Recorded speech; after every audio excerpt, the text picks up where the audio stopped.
I'm Bill Moyers, and in the next hour I invite you to join me for a dramatic invocation of the past. Imagine that it's 1894. The Civil War has been over almost 30 years. After that war, Union troops had been stationed in the South to assure equality for the Negro, who had won not only freedom, but the right to vote and to hold public office. But now the last of those soldiers have been withdrawn, and the South is rising in revenge against its former slaves. Die-hard segregationists in state after state pass laws to nullify the vote and to enforce a totally segregated society. A wave of terror rolls across the land to intimidate, demean, and once again to subjugate the Negro. Over 2,000 blacks will be lynched, hauled away to be hanged, burned alive, mutilated, or shot to death. Let just an accusation be made, a rumor be whispered. This Negro insulted a white woman. That one is a thief. This one is just plain uppity, and the mob will do its ugly deed. No hearing, no trial, no evidence, no appeal. This lynching occurred in Paris, Texas, just a few years before my father was born there. A black man named Henry Smith was tortured and burned alive at the stake. Excursion trains brought men, women, and children to gawk, cheer, and celebrate as they watched the victim suffer.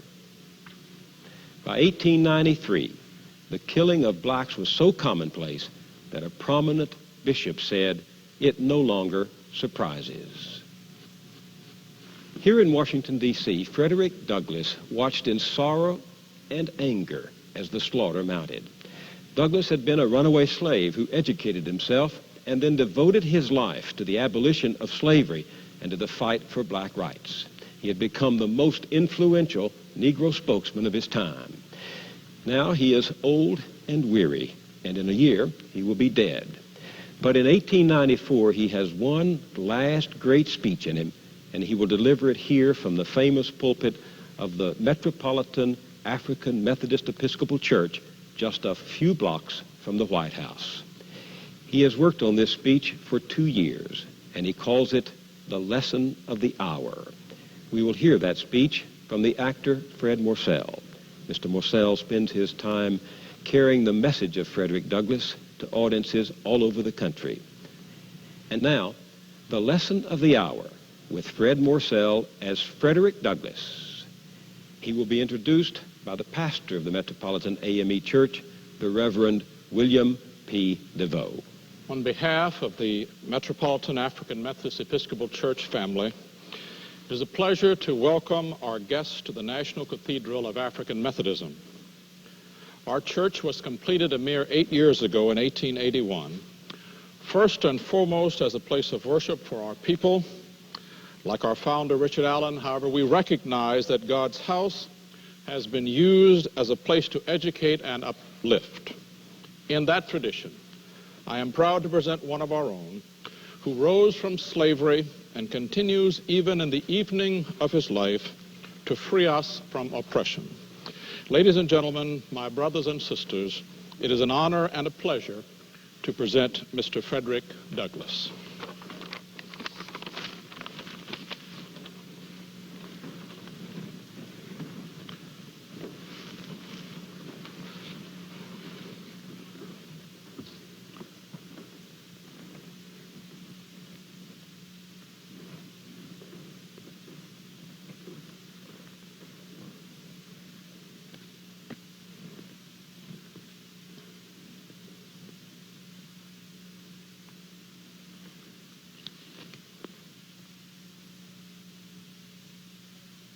I propose to give you a colored man's view of the so-called Negro problem.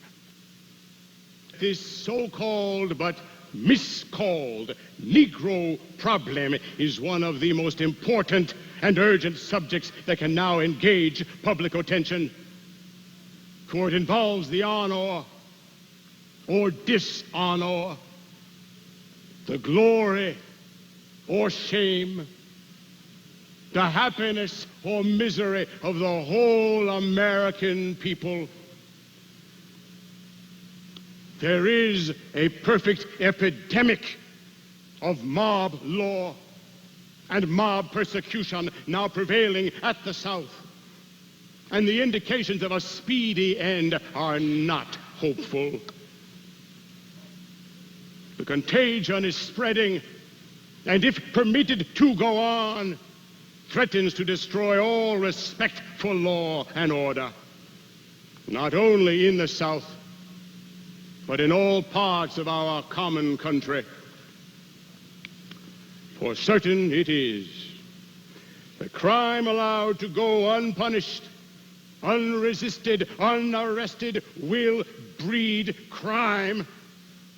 Though it may strike down the weak today, it will strike down the strong tomorrow. Not a breeze comes to us from the late rebellious state that is not tainted and freighted with Negro blood. In its thirst for blood and its rage for vengeance, the mob has blindly, boldly, and defiantly supplanted sheriffs, constables, and police. It has assumed all the authority of civil authority. It laughs at legal processes, laughs at courts, laughs at juries, and its red-handed murderers range abroad unchecked, unchallenged by law or by public opinion. If the mob is in pursuit of Negroes who happen to be accused of crime, innocent or guilty, prison walls and iron bars afford no protection. Jail doors are battered down in the presence of unresisting jailors, and the accused, awaiting trial in the courts of law, are dragged out and stabbed, shot, hanged, burned to death. Now, what is the special charge by which this ferocity is justified, and by which mob law is excused and defended even by good men, North and South? It is a charge of recent origin, a charge never brought before, a charge never heard of in the time of slavery or in any other time in our country. It is a charge of assault by Negroes upon white women. This charge, this new charge, is certain to raise a mob and to subject the accused to immediate torture and death. It is nothing that there may be a mistake in his case as to his identity. It is nothing that the victim pleads not guilty. It is nothing that the accused is of a fair reputation and his accuser of an abandoned character. It is nothing that the majesty of the law is defied and insulted. No time is allowed for defense or explanation. He is bound with cords, hurried off amid the frantic yells and curses of the mob to the scaffold, and there, under its ghastly shadow, he is tortured. The mobocratic murderers are not only permitted to go free, untried, unpunished, but are lauded as honorable and good citizens, the high-minded guardians of Southern virtue. The great trouble with the Negro in the South is that all presumptions are against him. A white man has but to blacken his face and commit a crime to have some Negro lynched in his stead. An abandoned woman has only to start a cry, true or false, that she has been insulted by a black man, to have him arrested and summarily executed by the mob. Frightened and tortured by his captors into telling crooked stories about his whereabouts at the time the crime is alleged to have been committed, the death penalty is at once inflicted. Though his story may be but the incoherency of ignorance, or the distraction caused by terror. Now I hold that the crime alleged against the Negro is the most revolting which men can commit. It is a crime that awakens the intensest abhorrence and tempts mankind to kill the man on first sight. But this charge, thus brought against the Negro and as constantly reiterated by his enemies is in large measure a charge constructively against the colored people as such.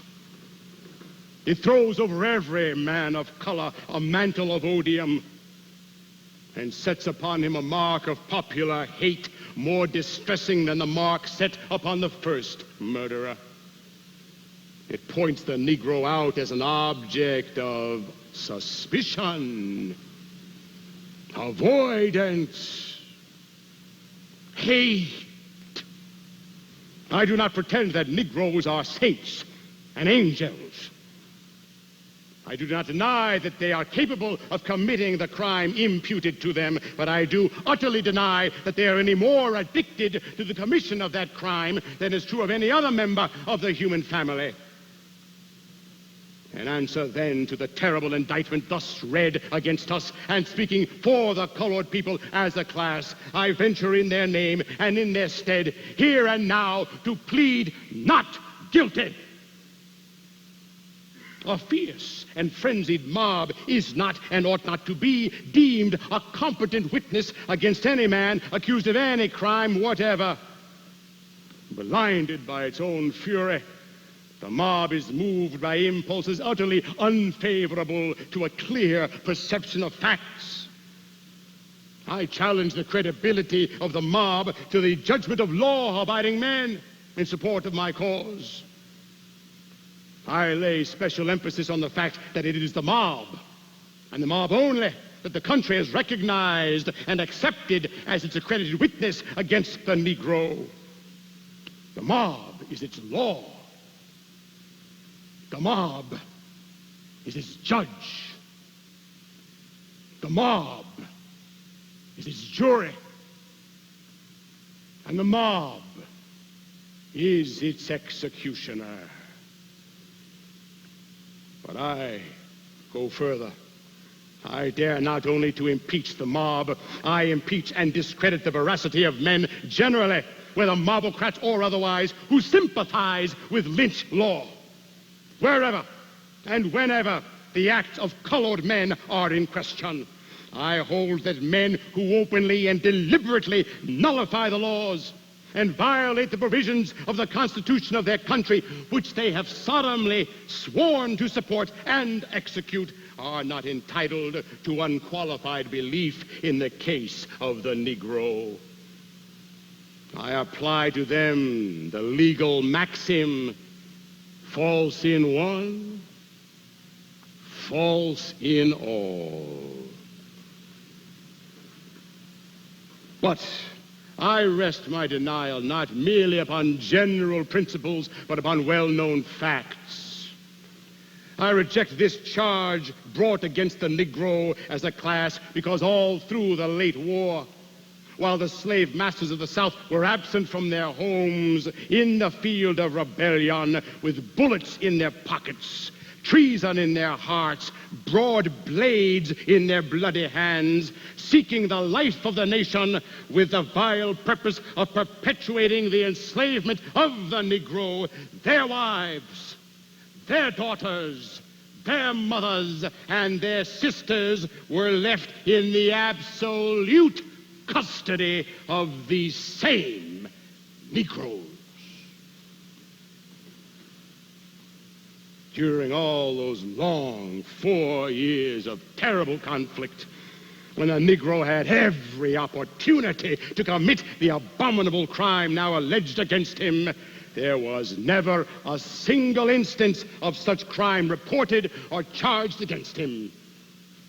He was never accused of assault, never accused of insult, or an attempt to commit an assault upon any white woman in the whole South. Slavery itself, you will remember, was a system of unmitigated, legalized outrage upon the black woman.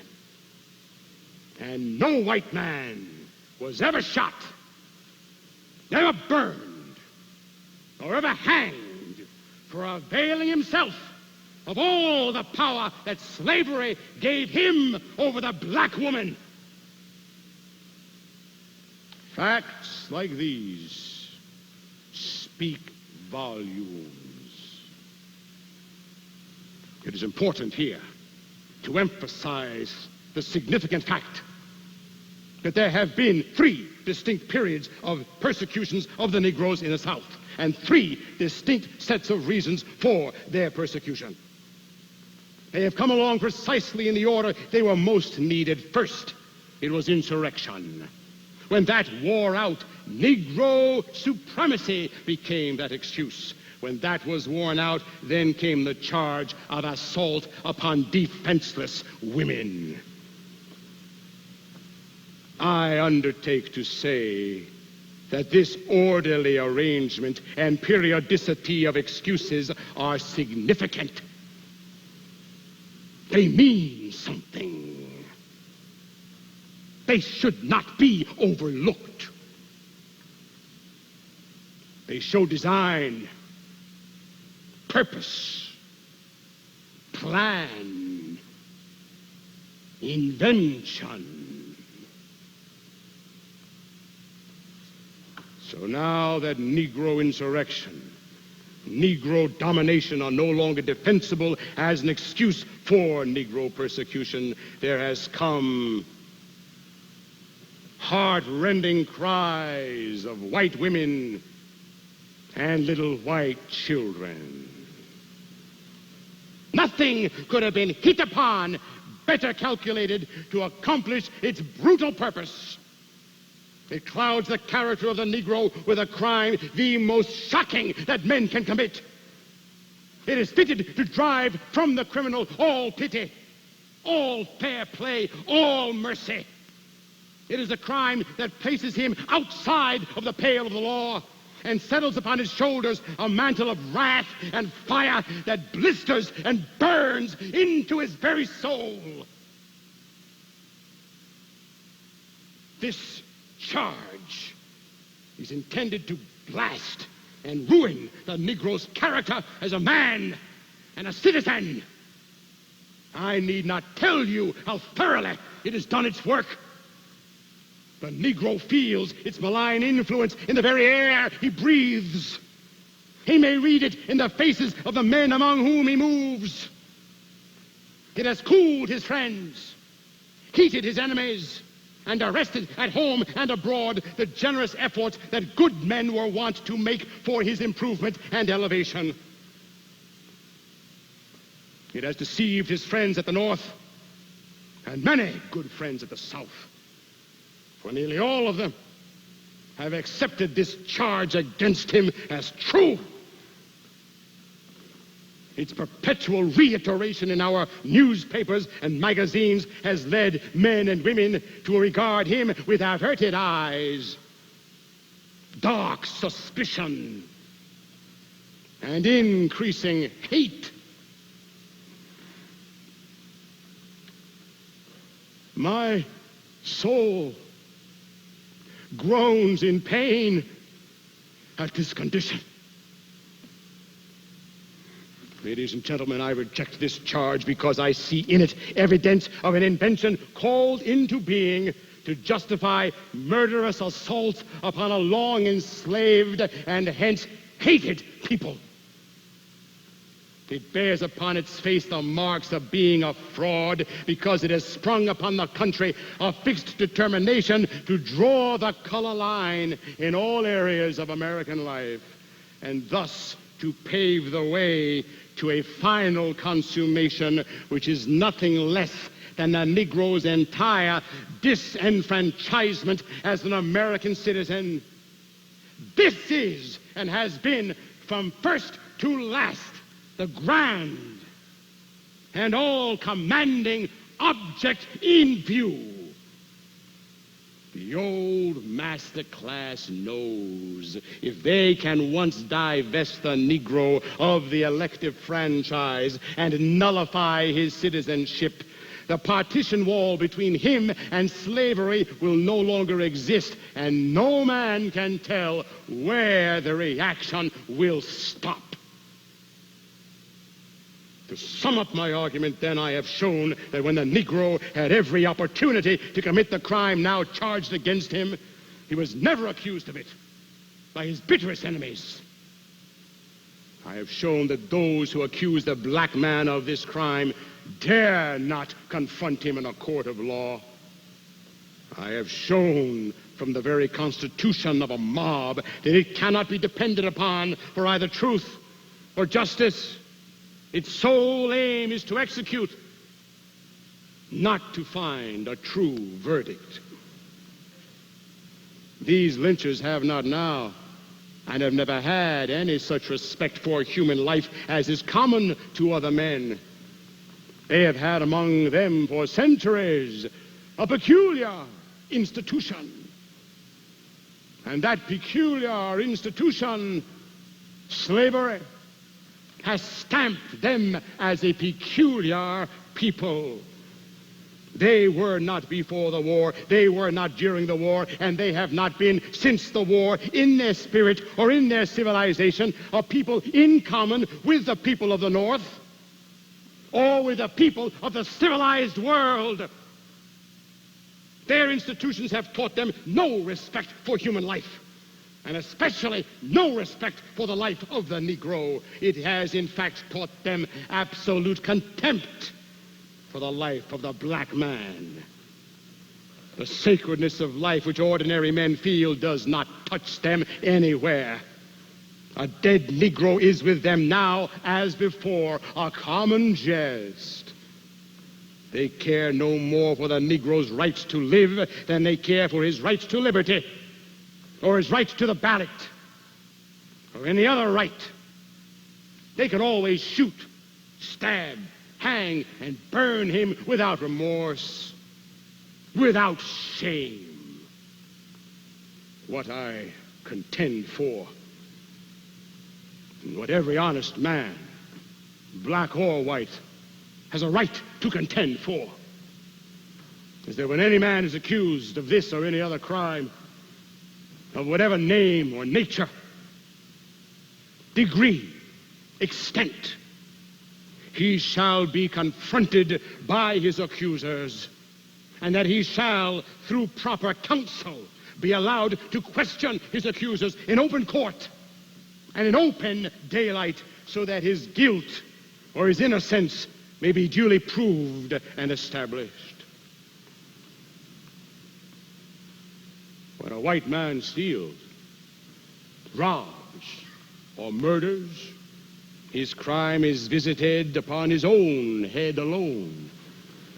But owing to popular prejudice, it is not so with the black man. When he commits a crime, as I have implied, the whole race is made responsible. Full well our enemies have known where to strike and how to stab us most fatally. Even when American art undertakes to picture the two races, it invariably places in comparison not the best of both races, as common fairness would dictate, but it puts side by side and in glaring contrast the lowest type of the Negro with the highest type of the white man, and then calls upon the world to look upon this picture and then upon that. When a black man's language is quoted in order to belittle and degrade him, his ideas are often put in the most grotesque and unreadable English, while the utterances of Negro scholars and authors are ignored. 100 white men will attend a concert of counterfeit Negro minstrels with faces blackened with burnt cork to one who will attend a lecture by an intelligent Negro. What a commentary is this upon the liberality of our boasted American liberty and American equality. It says to the world that the colored people of America are not deemed by Americans as within the compass of American law. American progress, American civilization, It says to the lynchers and mobocrats of the South, go on in your hellish work of Negro persecution. You kill their bodies, we kill their souls. Now, ladies and gentlemen, it has come to be fashionable of late to ascribe much of the trouble at the South to ignorant Negro suffrage. Douglass now turns to the campaign by Southern states to deprive Negroes of their political rights. They're being driven from the polls by violence and trickery. Claiming that ex-slaves are too ignorant to be citizens, the states are imposing literacy tests to disenfranchise the race. The North has grown weary of the struggle, leaving Negroes to the mercy of their former masters. I have sometimes thought that the American people are too great to be small, too just and magnanimous to oppress the weak, too brave to yield up the right to the strong, and too grateful for public services ever to forget them or to forget to reward them.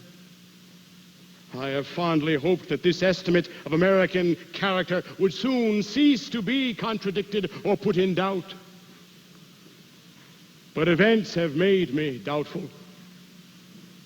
The favor with which this proposition of disenfranchisement has been received by public men, white and black, by Republicans as well as Democrats, has shaken my faith in the nobility of this nation. It does away with that noble and just idea of Abraham Lincoln that our government should be a government of the people, by the people, for the people, and for all the people. I would not make suffrage more exclusive, but more inclusive. I would not have it embrace only the elite, but I would have it include the lowly. I would not only include the men, but would gladly include the women.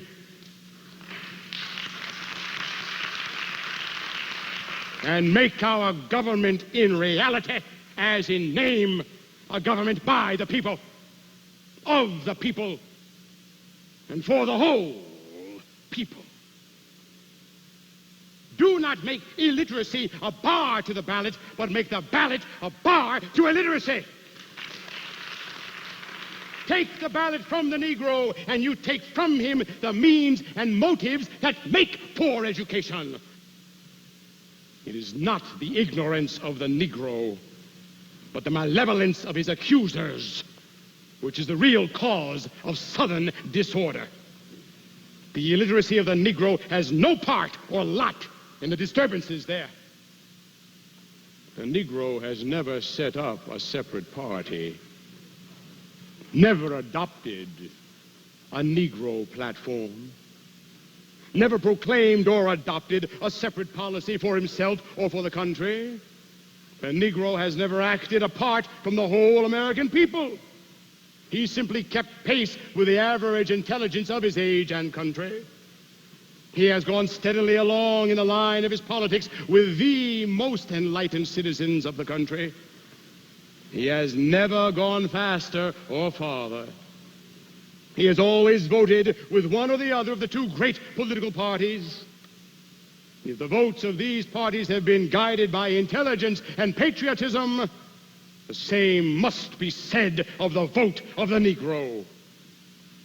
The proposition to disenfranchise the colored voter of the South in order to solve the race problem, I therefore denounce as a false and cowardly proposition, utterly unworthy of an honest and grateful nation.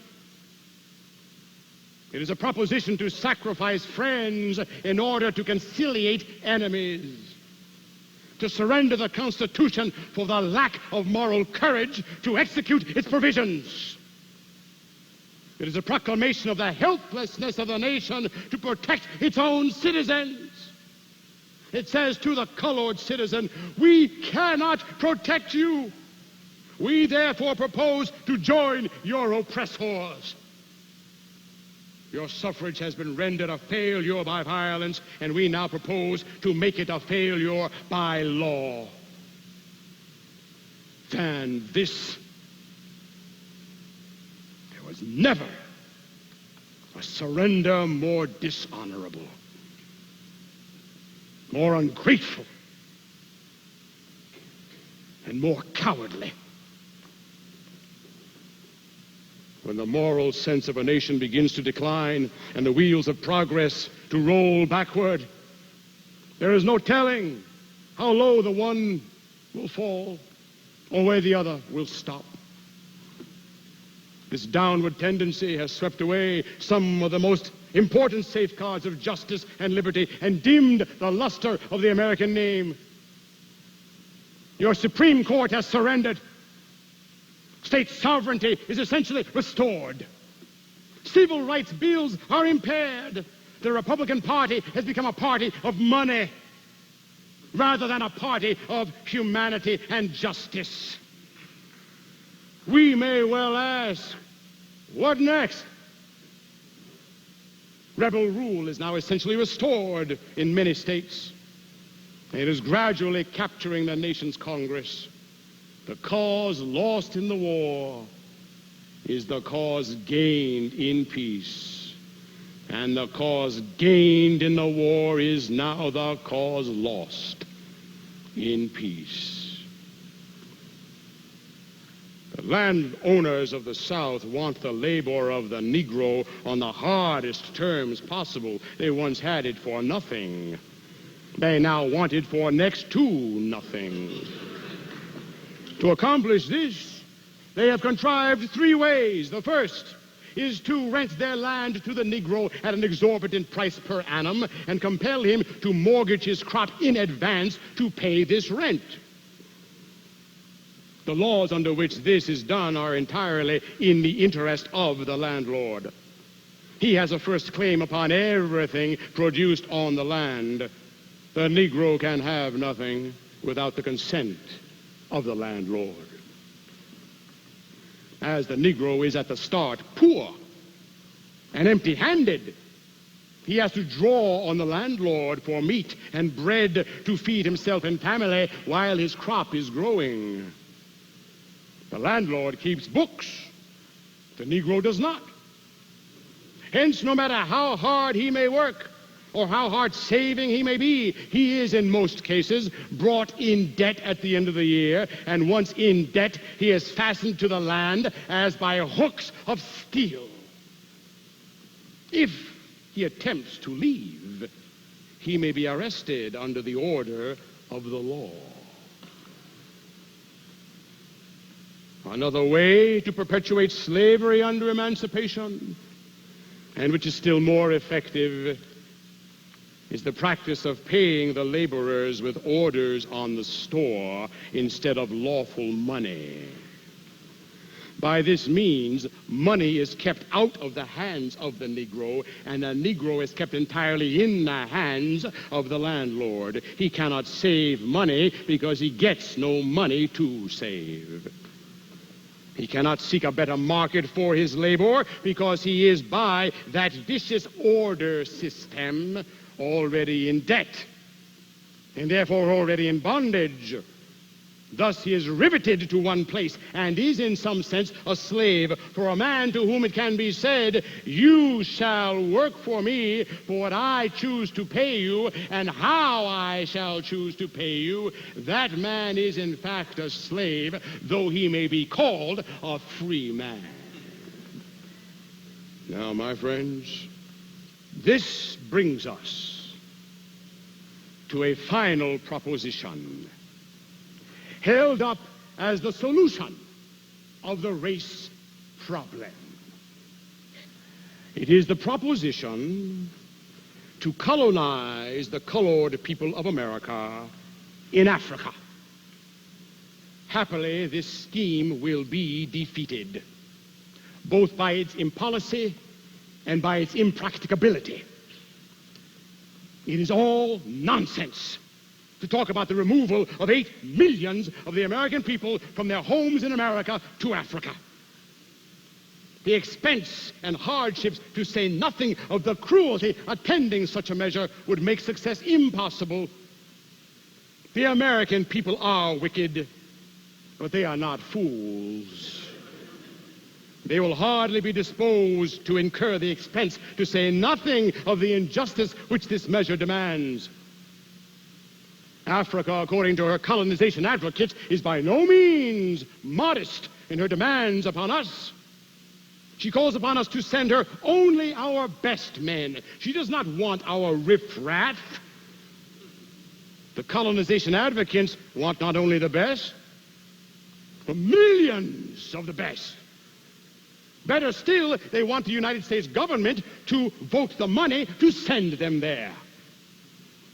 They do not seem to see that if the government votes money to send the Negro to Africa, that the government may also employ means to complete the arrangement and compel us to go.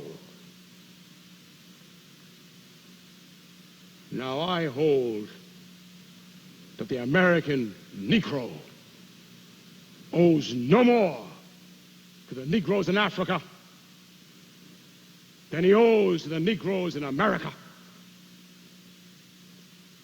You know, my friend, there are millions of needy people over there,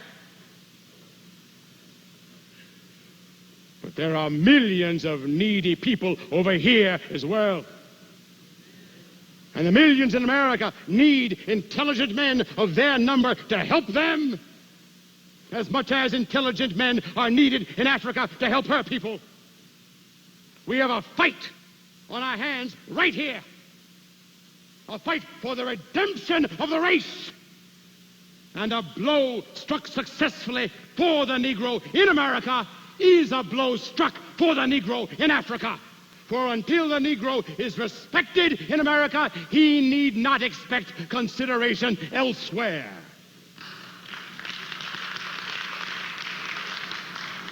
All this native land talk, however, is nonsense. The native land of the American Negro is America. His bones, his muscles, his sinews are all American. His ancestors for 270 years have lived, and labored, and died on American soil. And millions of his posterity have inherited Caucasian blood. It is pertinent, therefore, to ask, in view of this admixture, as well as in view of other facts, where the people of this mixed race are to go.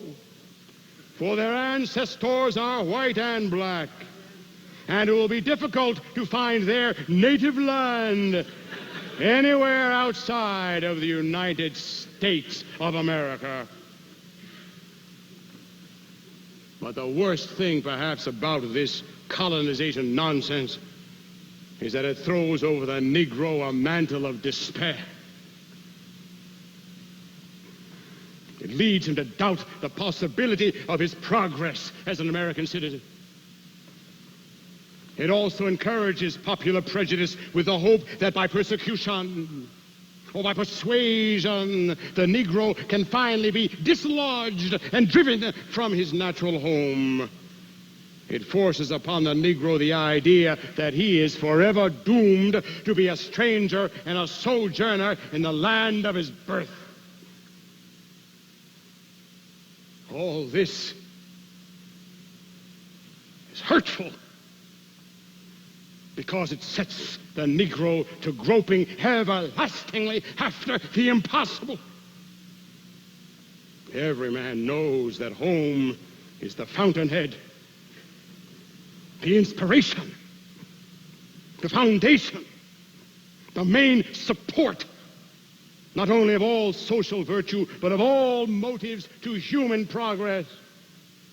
No people can prosper or amount to much unless they have a home or the hope of a home. A man who has not such an object in view, either in possession or in prospect, is a nobody and will never be anything else. To have a home the Negro must have a country. And he is an enemy to the moral progress of the Negro, who calls upon him to break up his home in this country in order to find an uncertain home in Africa. Colonization is no solution, but an evasion. It is not repentance, but simply putting the wronged ones out of our presence. It is not atonement, but banishment. Not love, but hate. Its reiteration and agitation only serves to fan the flame of popular prejudice and to add insult to injury. The righteous judgment of mankind will say, if the American people could endure the Negro's presence while a slave, they certainly can and ought to endure his presence as a free man. Americans hear this, and hear it plainly. We are here, and we are here to stay.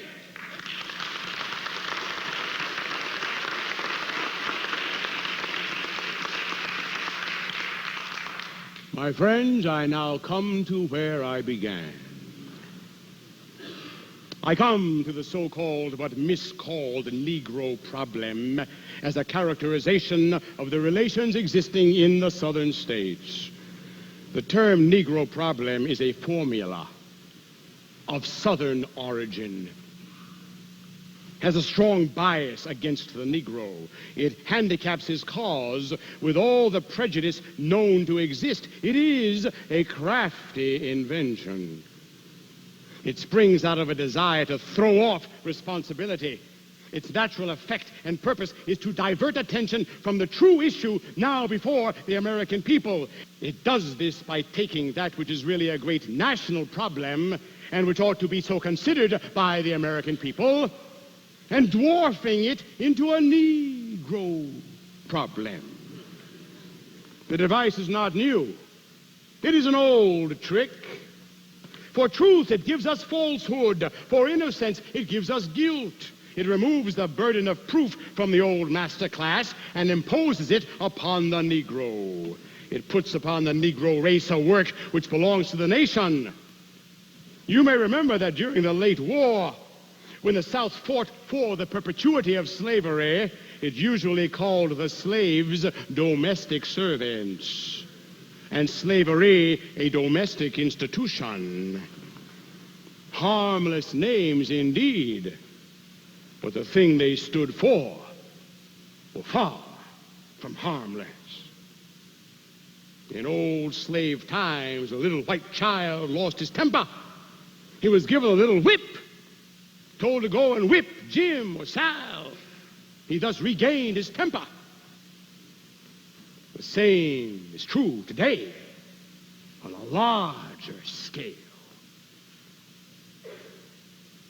Now the real problem, the national problem, involves the question whether after all our boasted civilization, our Declaration of Independence, our matchless Constitution, our sublime Christianity, our wise statesmanship, we as a people possess virtue enough to solve this problem in accordance with wisdom and justice and to the advantage of both races. But call this problem what you may or will, the all-important question is, can it be resolved? There is nothing occult or mysterious about the answer to this question. Some things should never be forgotten. It should never be forgotten that in the order of divine providence, the man who puts one end of a chain around the ankle of his fellow man will in time find the other end around his own neck. It is the same with a nation. As we sow, we shall reap, is a lesson that will be learned here, as elsewhere. We tolerated slavery, and it has cost us 1,000,000 graves. And it may be that lawless murder now raging, if permitted to go on, may yet bring the red hand of vengeance upon us all.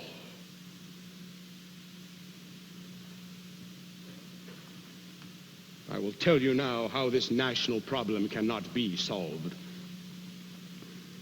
It cannot be solved by keeping the Negro poor, degraded, ignorant, and half-starved, as is now being done in southern states. It cannot be solved by keeping back the wages of the Negro by fraud, by paying him dishonest scrip for his honest labor. Cannot be done by falsifying election returns, by ballot stuffing, or by confusing the Negro by cunning devices. It cannot be done by repealing all federal laws enacted to secure honest elections.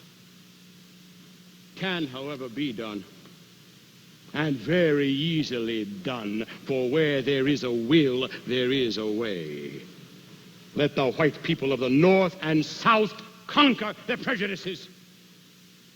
Let the northern press and pulpit proclaim the gospel of truth and justice against the war now being made upon the Negro.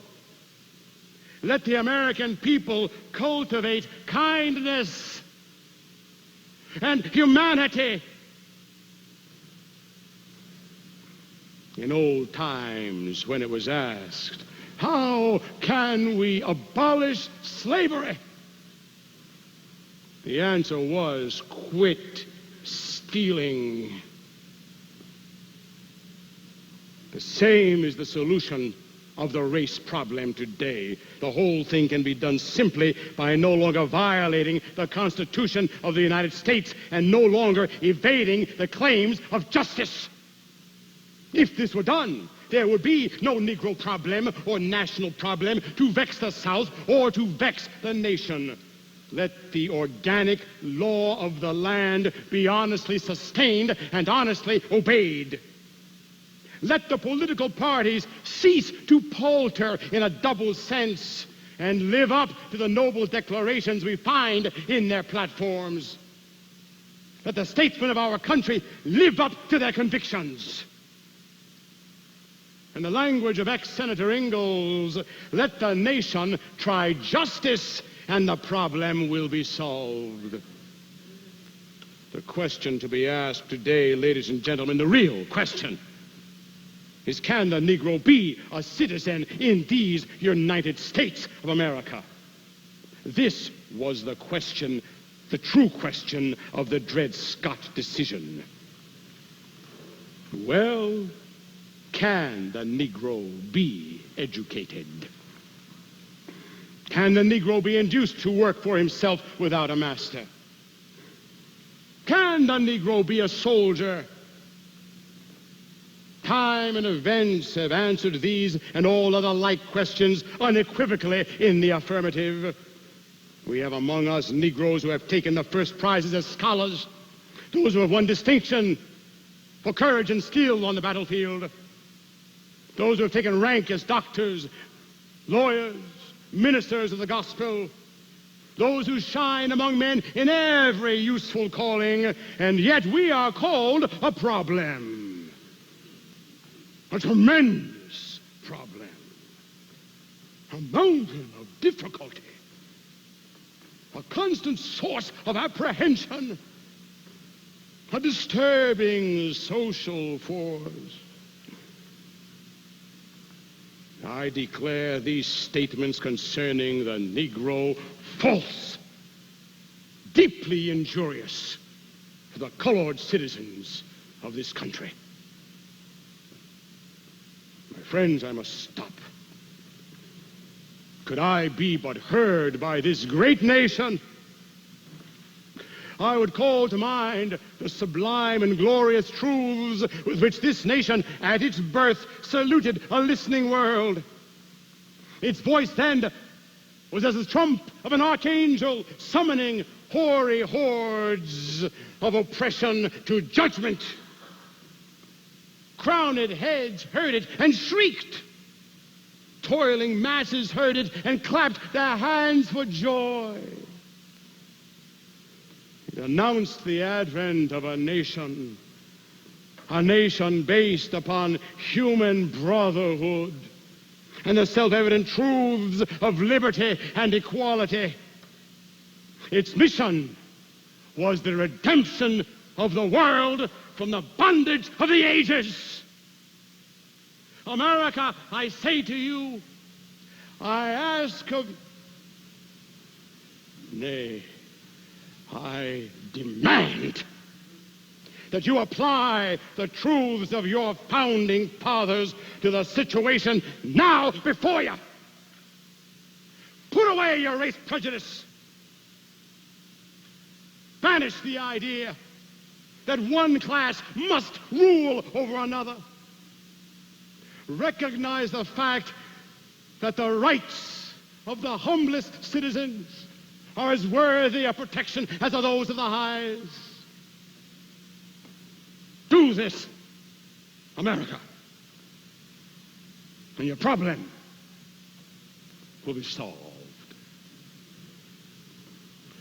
Then, whatever may be in store for you in the future, whether prosperity or adversity, whether you shall have war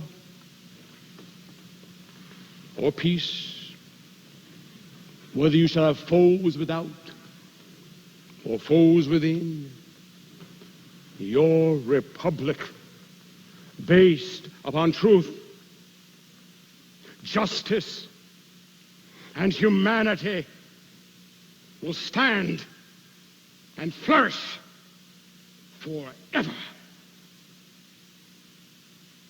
Ladies and gentlemen, I thank you.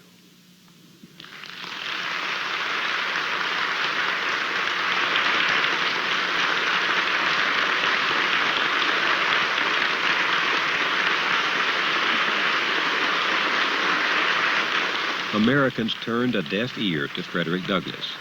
Lynchings continued well into the 20th century. Throughout the South, blacks were kept from voting, from holding public office, from even the most common equalities. Frederick Douglass died on February 20th, 1895. Not until 70 years later, in 1965, did the United States government finally restore to blacks the voting rights long denied them. This is Bill Moyers for Fred Morsell, presenting Mr. Frederick Douglass.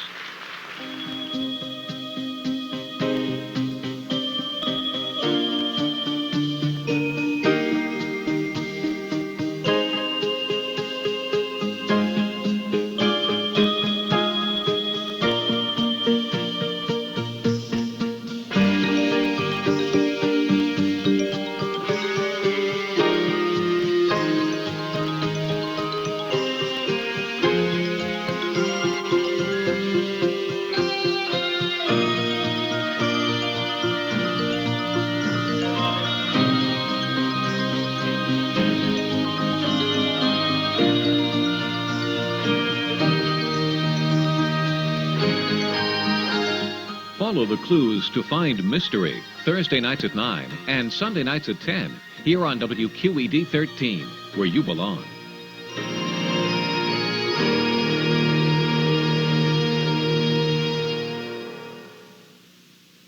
Major funding for Bill Moyers' Journal is provided by Mutual of America, building America's future through pension and retirement programs, encouraging dialogue and discussion. The spirit of America, Mutual of America. Funding has also been provided by the John D. and Catherine T. MacArthur Foundation, a catalyst for change. To order a video cassette of this program, call 1-800-828-4PBS. Or send $34.95 to 1320 Braddock Place, Alexandria, Virginia, 22314. This is PBS. For a transcript of this program, send $5 to Journal Graphics, 1535 Grant Street, Denver, Colorado 80203 or call 1-303-831-9000. WQED's broadcast of Bill Moyer's Journal is made possible by a grant from the Design Alliance Architects, responding to the changing needs of business with spaces that support peak performance, planning, project management, interior design, and architecture.